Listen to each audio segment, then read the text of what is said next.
tamu dan para pedagang serta saudagar-saudagar besar ya, termasuk para pengelana, para pendeta dan orang-orang nomaden dari Arab, dari Persia, dari India, dari Gujarat, dari Melayu dan dari Tiongkok ya. Ini sesuatu yang sangat luar biasa sekali.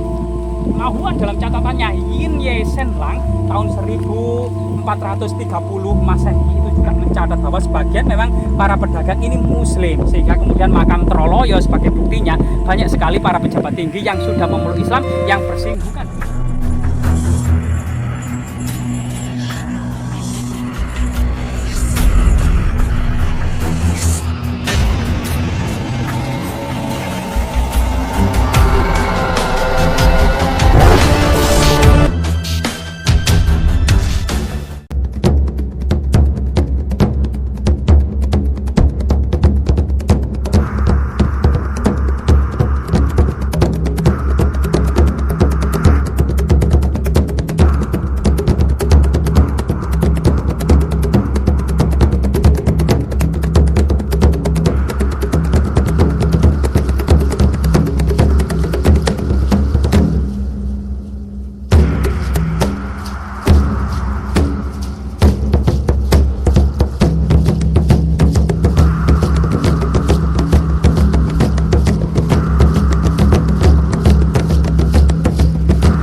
Satu reruntuhan ya yang diduga tinggal pondasinya saja, namun kemudian ukuran lebar tebal dan kemungkinan tingginya sebagaimana pemerintahan dari negara Kertagama ya, kutanya Batabang Umi Dermaka Andel Aruhur, artinya tembok-tembok istana kerajaan Majapahit itu terbuat dari batu bata merah, Umider mengelilingi istana, Makandel sangat tebal dan Aruhur sangat tinggi ya. Dan di sini kemudian salah satu istana pojok yang diduga ya merupakan kemudian salah satu istana pojok era kerajaan Majapahit ini, sebagaimana kemudian prasasti Yoni Raksasa tadi yang angka tahunnya 1294 Saka atau tahun 1372 Masehi, artinya tembok-tembok ini diduga dibangun pada masa Majapahit di puncak kejayaannya ya, sebagai istana pojok timur laut ya. Nah, istana pojok timur laut kita melihat ekskavasi yang dilakukan oleh Balai Pelestari Kebudayaan Jatim gitu ya, telah menyita ini adalah bagian tembok sisi utara dari sebuah bangunan suci yang juga kemudian luasnya adalah sekitar 300 meter kali 100 meter, cukup panjang ke arah timur barat itu sekitar 300 meter dan ke arah dari utara ke selatan sekitar 100 meter, sekitar 100 kali 300 meter, sebuah rumah yang sangat megah pada masanya, tentunya sebuah istana yang sangat besar, di dalamnya ada sebuah bangunan suci, kemudian menerima tamu, paseban ya, termasuk kemudian taman-taman dan mandapa tentunya di dalamnya. Nah, sebuah pagar istana bagian timur laut adalah jejak-jejak kemudian bangunan suci dan depan selalu menghadap ke barat. Raksasa diduga berada di bawah.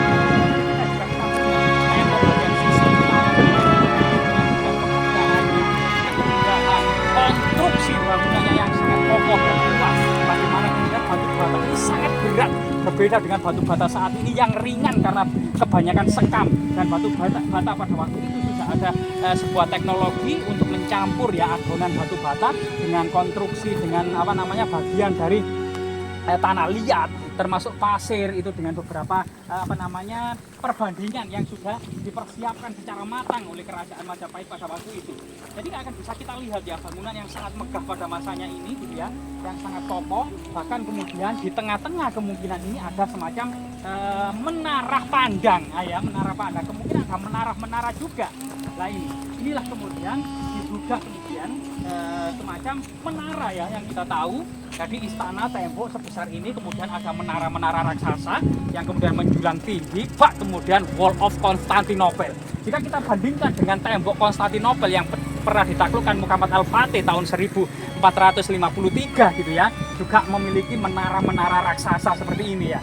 Artinya memang teknologi pada masa kerajaan Majapahit tidak hanya keris, pedang panjang maupun tombak saja. Ada meriam-meriam yang sangat besar. Ada kata meriam, ada rentaka, ada lela, ada cetbang. Ini semuanya kemudian berhubungan dengan meriam-meriam yang diduga diwarisi sejak kemudian kekalahan dan kehancuran pasukan Mongol yang ada di Majapahit, baik itu di Canggu maupun di Surabaya tahun 1293. Banyak tawanan orang-orang Mongol, baik petinggi Mongol, baik ahli pembuatan senjata yang ditawan oleh Majapahit untuk membuat meriam-meriam raksasa tersebut.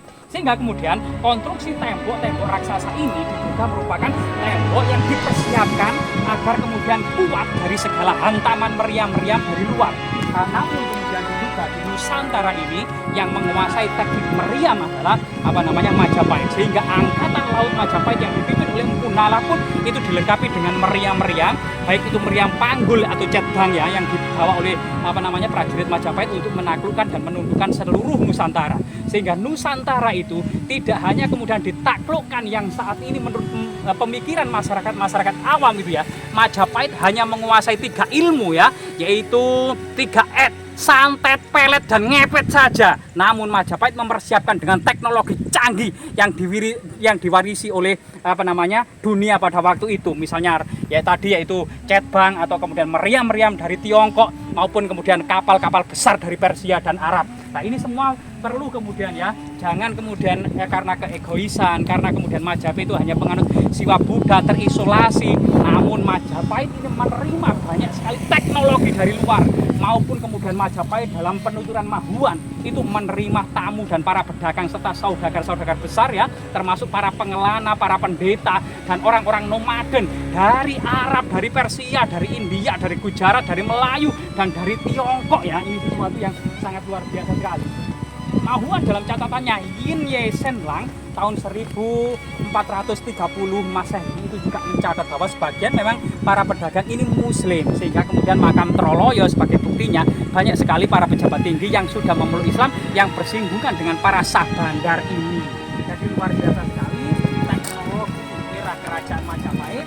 Jangan dibayangkan hanya santet, pelet, dan ngepet saja.